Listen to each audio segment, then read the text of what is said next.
Entre Serras e Queijos Podcast é o podcast da série que você acompanha na tela da EPTV nos sábados do mês de outubro de 2023. Obrigado por tratar desse assunto tão gostoso conosco. Quem me ajuda na missão? Regis Melo. Tudo bom, Regis? Tudo bem, Velbert? Olá. Esses podcasts têm trazido muita vontade de comer queijo. Você tem comido muito queijo nessas semanas? Eu vou te falar, Velbert, que desde que a gente começou a produzir esse material, a gravar, até essa fase que a gente está agora dos podcasts, são infindáveis fatias de queijo, pedaços de queijo, né? E de história. Você sabe que o que eu mais ouço, principalmente quem assiste a série, é isso. É a vontade imediata de comer queijo. E hoje a gente vai tratar um pouco mais desse alimento tão rico de histórias e muito mais que isso. Eduardo Girão é o nosso convidado dessa vez, jornalista gastronômico, especialista em queijos. Obrigado por aceitar o nosso convite, Eduardo. Muito obrigado, é um prazer estar aqui com vocês, colegas jornalistas, né?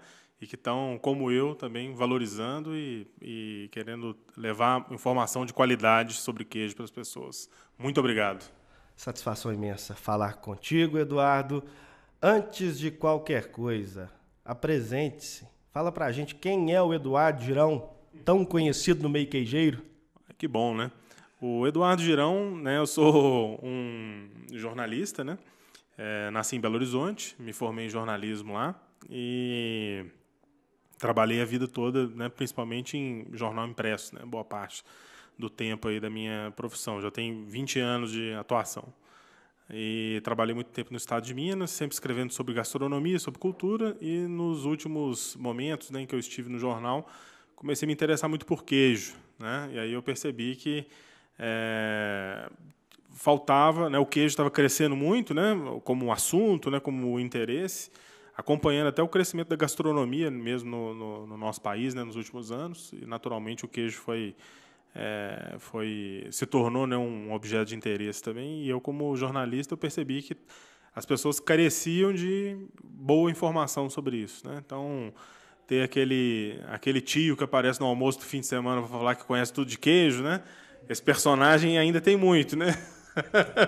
Que bom que você tem esse compromisso com a informação, Eduardo. Eu achava que seu gosto era queijo, mas nota-se claramente que seu gosto é a informação.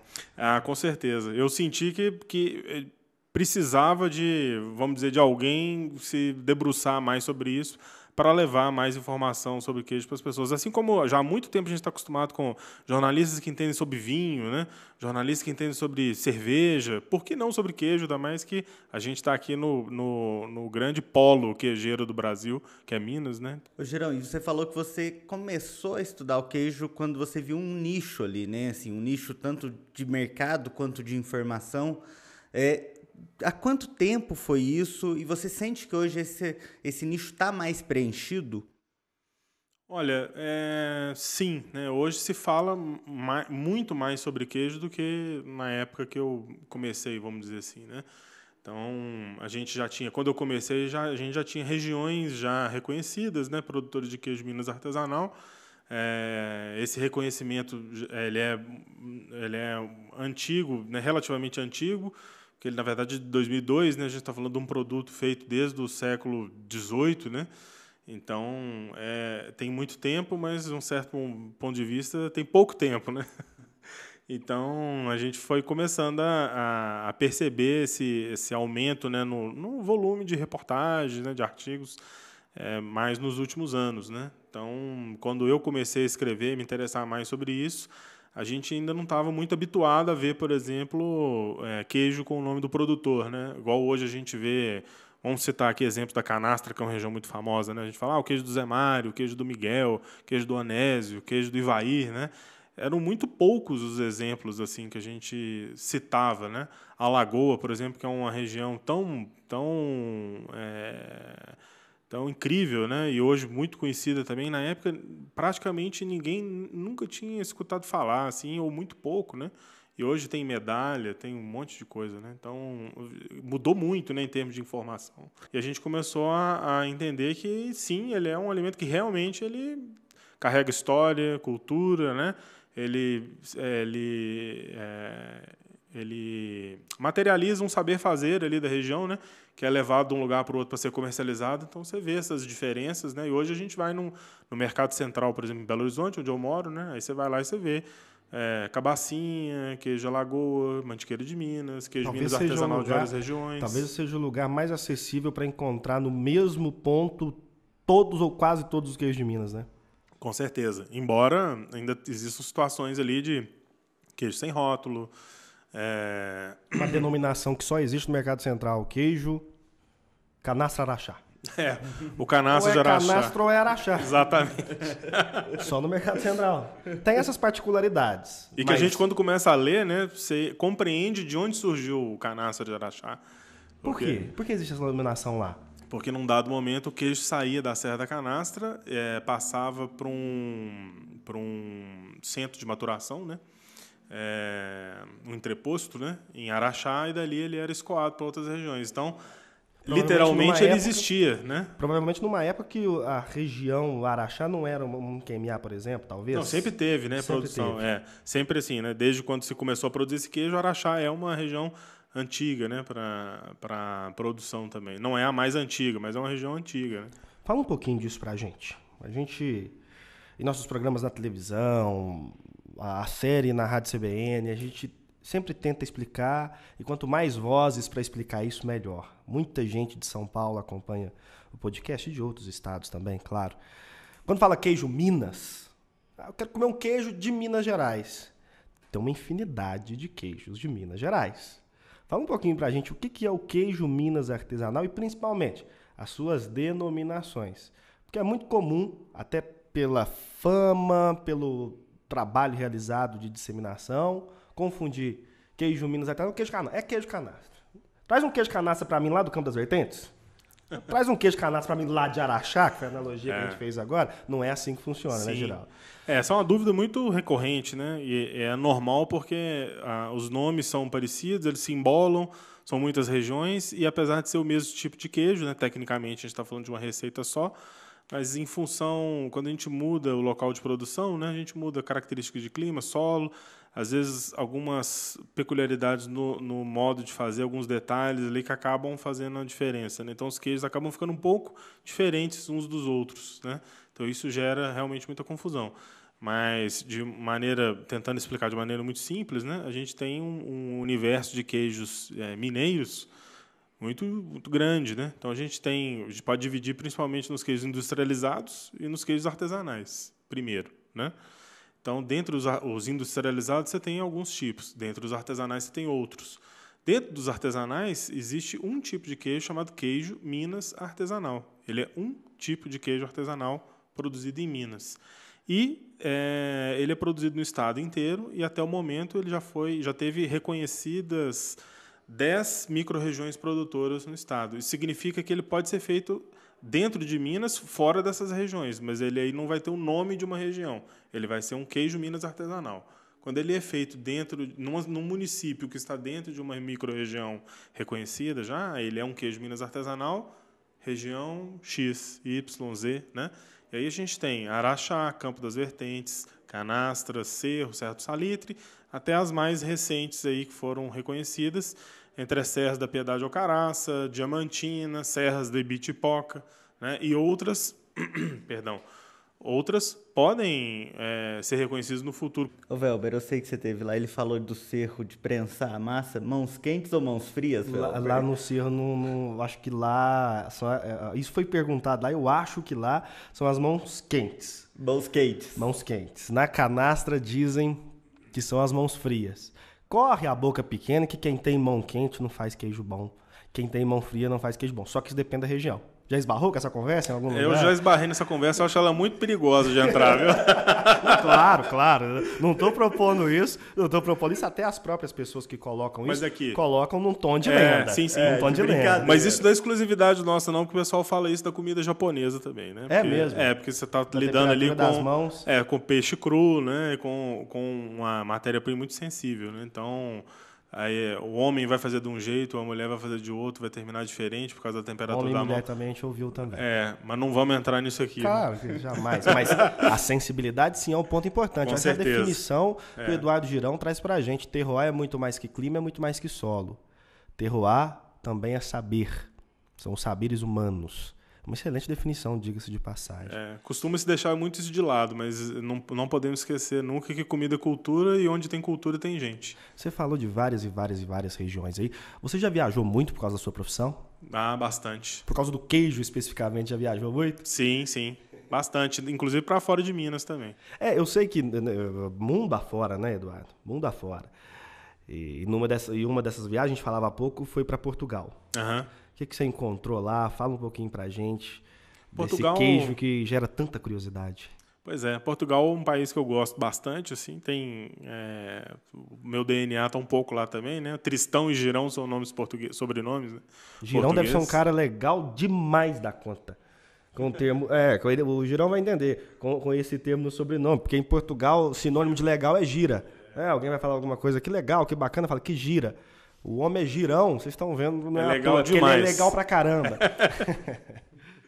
Mas eu tive lá, é o país que eu mais visitei, na verdade. Não visitei tantos países assim na minha vida, por enquanto, né, espero eu, mas já tive lá algumas boas vezes. E gosto muito de lá, enfim, de vários aspectos, né? Acho um país incrivelmente diverso para o pequeno tamanho que tem, né? E embora não seja o país que tem mais tipos de queijo, né, assim, porque não tem tantos assim como outros países, né, europeus, mas tem queijos fantásticos, né, e muito provavelmente, né, como a gente sabe, boa parte das nossas origens queijeiras está lá, né. E quando eu fui até visitar produtor de queijo lá, eu ainda não tinha me bandeado totalmente pro queijo, né. Eu ainda era um jornalista de gastronomia, de cultura, né. Eu estava indo para um congresso de vinhos lá na Serra da Estrela. E como eu já era antenado em queijo, já estava captando muita coisa, já falei, opa, eu vou abrir minha passagem um pouquinho aqui para eu poder ficar uns 2 dias lá e conhecer o famoso queijo da Serra da Estrela, né? E fiz isso lá na cidade de Celorico da Beira. Uma cidade na Serra da Estrela, né, que é um polo, né, para quem quer conhecer. Ponto. Inclusive cedia hoje a cooperativa dos produtores de queijo Serra da Estrela. Estrela Coop. A Estrela Coop. Quer dizer, uma coincidência do jornalismo, gente. É a primeira pessoa que nós esbarramos que conhece Celorico da Beira.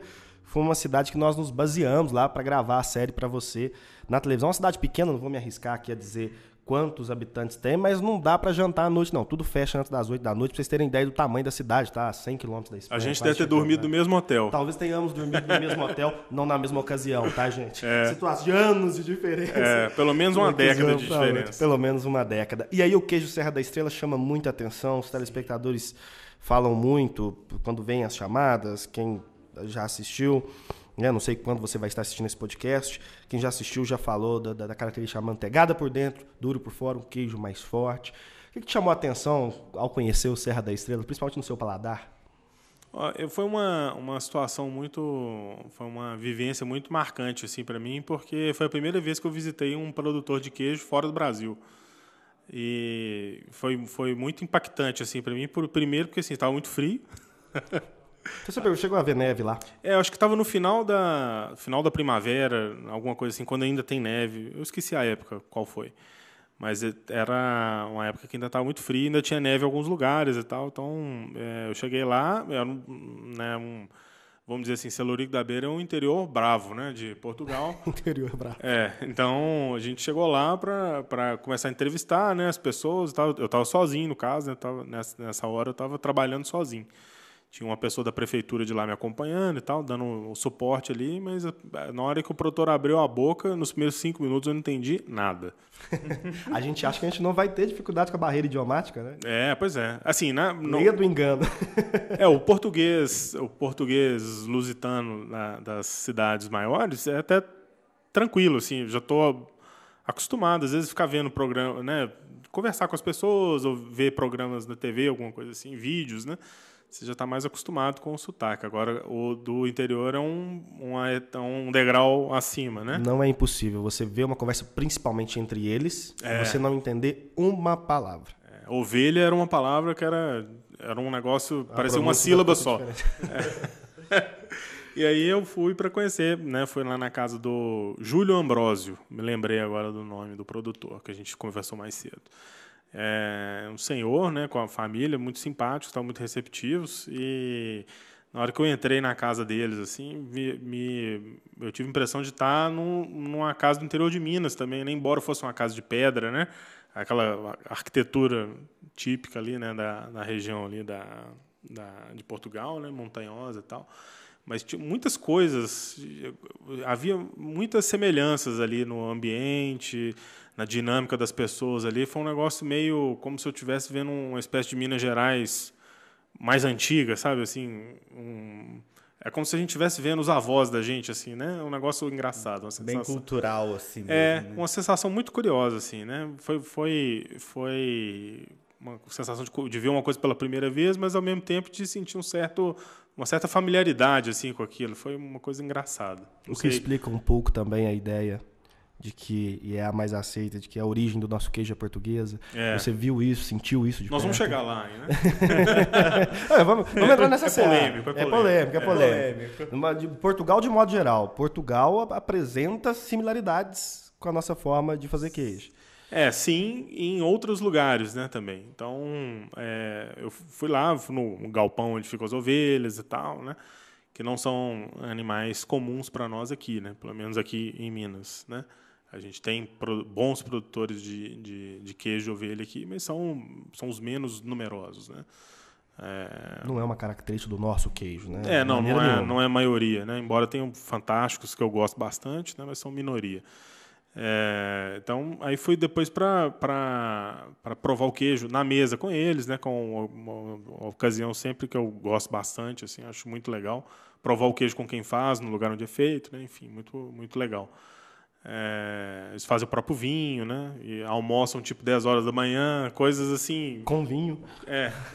Se você trocar o vinho por outra coisa, fica quase igual como se fosse na roça aqui, né, tudo cedo, né, assim também... Então, foi muito interessante. E aí fui ver o fabrico, né, do queijo ali. Que tem, de fato, assim, no modo de fazer, tem algumas coisas que são muito parecidas, né, com o modo de fazer daqui também.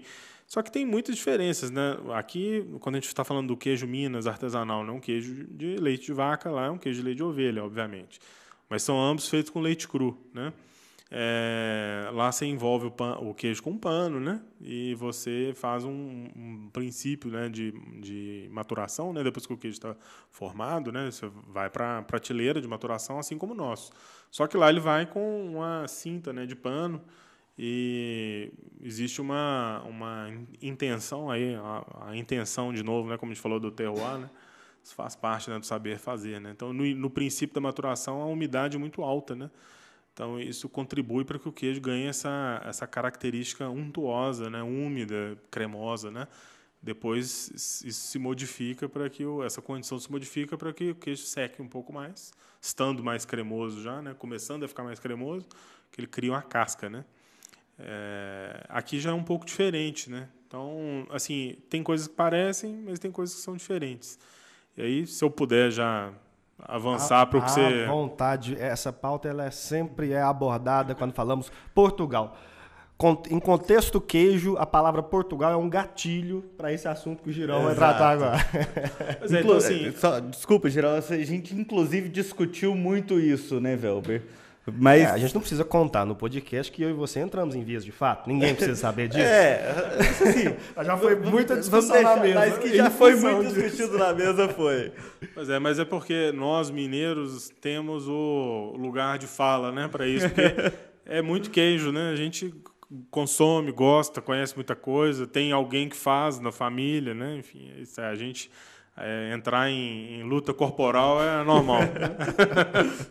Mas me conta aí, Geraldo, me conta aí sobre essa origem do queijo tão polêmica. Então assim, eu observei que tem algumas coisas que são semelhantes, mas também são semelhantes a vários outros tipos de queijos, né, também, né? Então,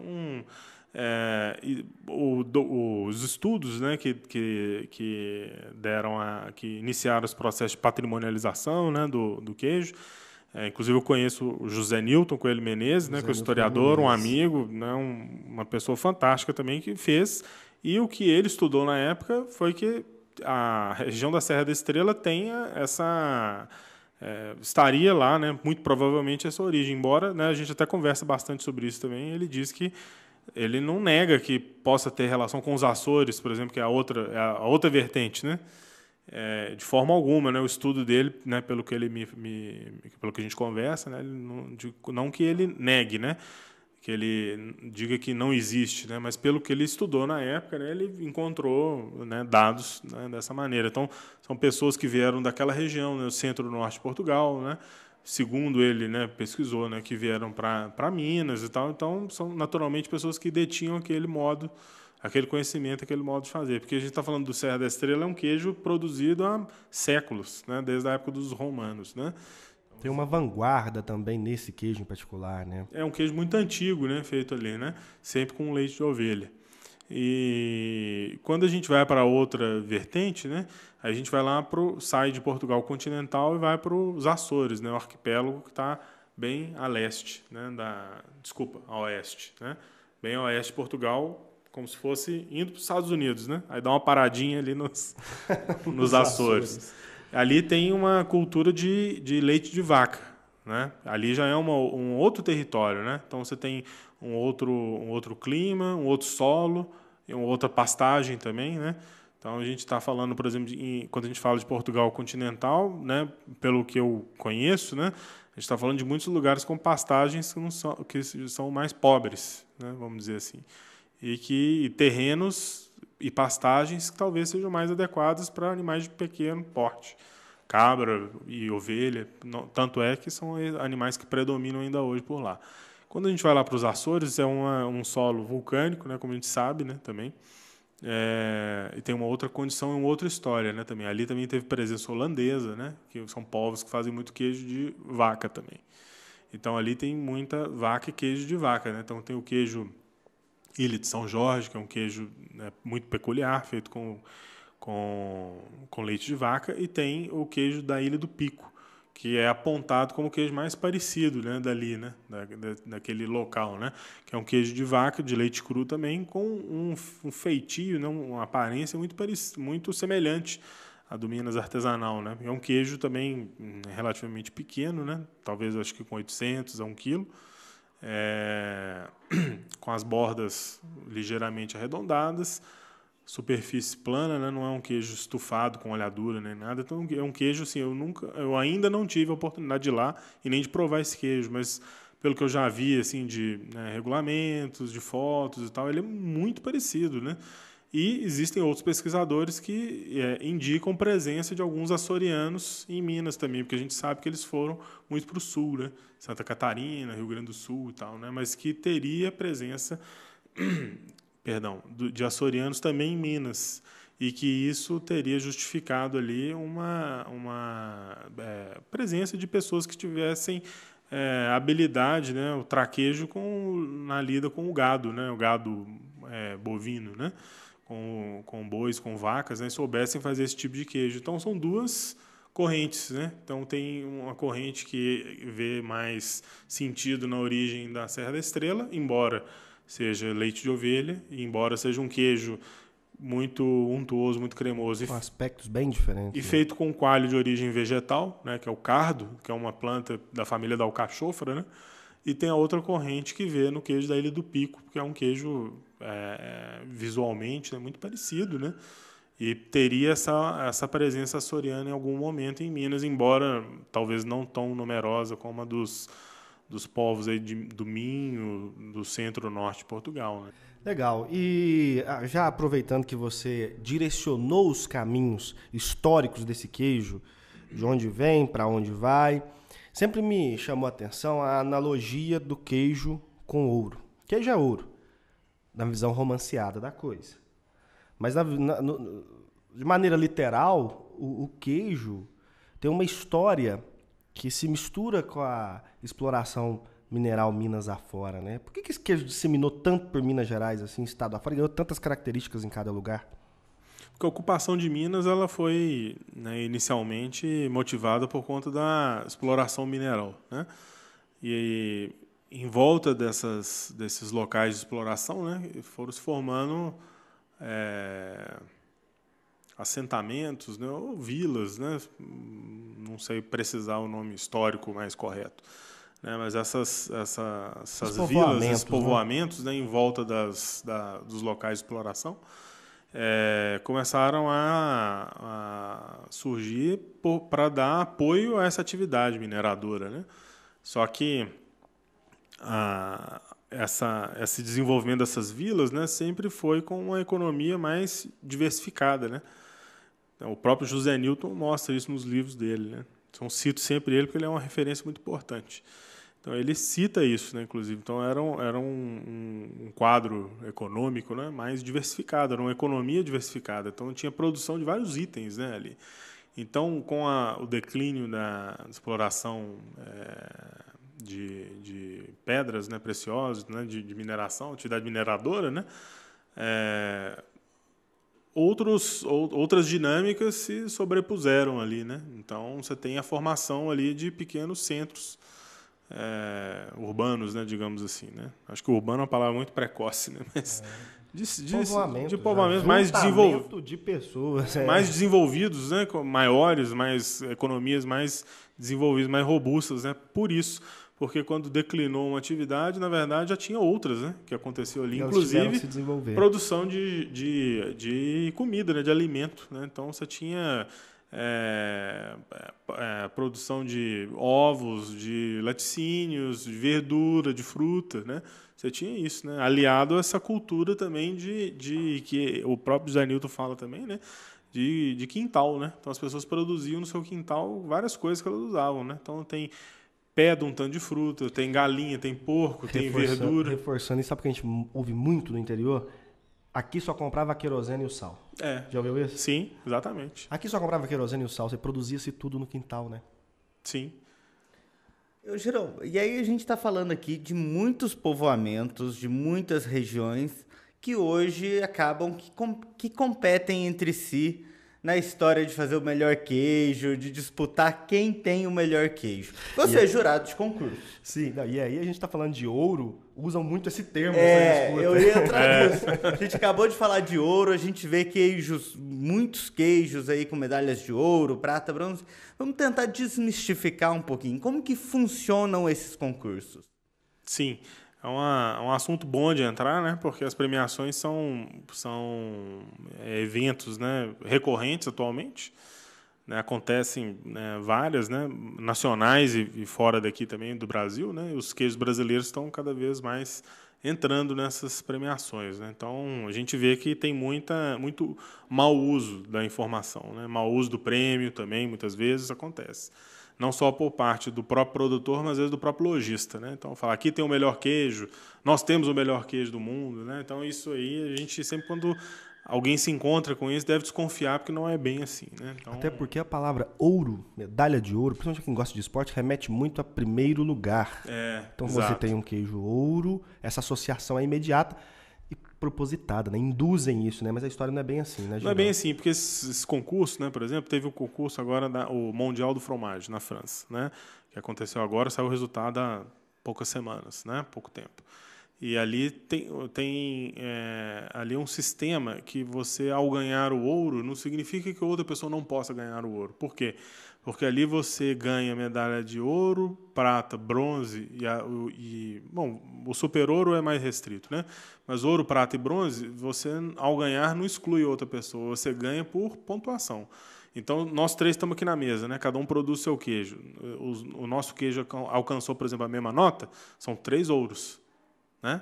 Então, não é uma coisa excludente, né? Então, acontece dessa maneira. Então, muitos desses concursos não tem apenas um ouro, uma prata, né? Tudo mais. Tem queijos que são reconhecidos em função da sua nota, né? Não tem uma classificação em que um está debaixo do outro, assim, né? Então, isso não é assim que funciona. Mas eu vejo com bons olhos, sim, porque eu acho que é muito importante para o reconhecimento da qualidade que o nosso queijo tem, da tradição que a gente tem. Minas Gerais é um lugar sui generis, né, no Brasil, né, para a produção de queijo, sem sombra de dúvida. A gente tem tradição, qualidade e diversidade, né? Em resumo, e resumiu-se muito bem esse assunto, de que essas premiações baseiam-se em pontos e não por ranqueamento de primeiro, segundo e terceiro lugar. Agora, você em particular, eu não sei se outros entrevistados também ganharão ouro junto com você, mas você merece ouro porque a entrevista foi nota 10. Muito obrigado. Sua pontuação foi máxima hoje aqui nesse nosso bate-papo. Eu teria várias outras perguntas para o Girão. Com você eu sei que não é diferente, mas eu quero fazer a mais importante do podcast. Eu aposto. Te cedo a oportunidade. Girão, então vamos lá. Qual que é o seu queijo preferido? Eu sabia que eu não ia escapar dessa pergunta. É assim, a minha pergunta é... Bom, vocês são jornalistas, vocês vão entender minha resposta, né? Mas depende da hora do dia. Não, de manhã, pô, a gente quer comer um queijo frescal de manhã, é o melhor queijo do mundo, né? Talvez, né? Um queijo Minas artesanal é o melhor queijo do mundo. Né? À tarde é uma outra coisa, de noite é uma outra coisa, né? Então eu sou contra essa história de que quanto mais intenso é o queijo, melhor é o queijo. Eu sou contra isso, totalmente contra isso. Tem muita gente que não compreende isso, né? Mas eu acho que assim, uma boa experiência gastronômica, né? Seja de manhã, de tarde ou de noite, ela não depende de você ter um queijo muito intenso. Vamos falar no palavreado popular, né? Um queijo forte. Né? Então, eu não acho que o queijo forte é superior ao queijo suave, porque ele é pela intensidade. Né? Eu acho que assim, um queijo frescal ele pode entregar uma experiência super ouro, vamos dizer assim, para as pessoas. Né? E a gente pode também, ao mesmo tempo, pegar um queijo de Alagoa ou um queijo da canastra, não sei, que pode ser até intenso, mas não está bem maturado, enfim. Não é a intensidade que vai me falar sobre qualidade do queijo, são outras características. Né? Então, acho que cada um dentro da sua gaveta, né, deve ser analisado para ver o que ele entrega dentro do que ele se propõe. Né? Então, se eu estou querendo um queijo muito intenso, eu vou procurar um queijo de Alagoa, eu vou procurar um queijo azul, né, ali no rastro dos dinamarqueses, ali, eu vou buscar esse tipo de coisa. Se eu estou querendo uma coisa suave, láctea, para acompanhar um café da manhã, alguma coisa que vai ser um negócio sensacional, eu vou buscar um queijo frescal, eu não vou buscar um queijo do cerro com fungos naturais, tudo. Eu não vou buscar isso, né? Então, acho que esse é um recado importante para as pessoas também e para os produtores, para eles não se apegarem tanto à questão da maturação, né? De ter que ter um queijo maturado para ser valorizado. Não é bem assim que funciona, não. Cada queijo dentro da sua proposta. E aí o meu favorito vai variar de acordo com o horário do dia.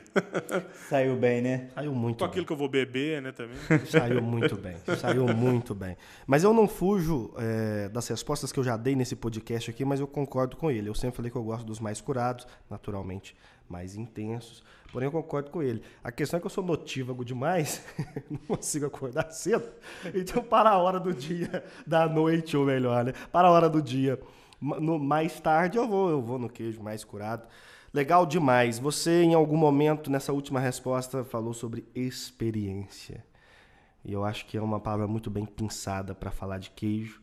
E eu queria usá-la para agradecer a você por se disponibilizar a vir, precisou se desdobrar para estar aqui conosco e nos proporcionar essa experiência, Girão. Obrigado. O jornalismo é sempre necessário e sempre será, né, para as pessoas que desejam buscar informação sobre qualquer assunto, né? E hoje a gente está aqui por causa do queijo e eu, como jornalista, fico muito feliz de estar numa mesa com 2 colegas para poder levar informação de boa qualidade para as pessoas e melhorar a experiência delas com o queijo, porque com conhecimento a experiência cresce. Muito bom.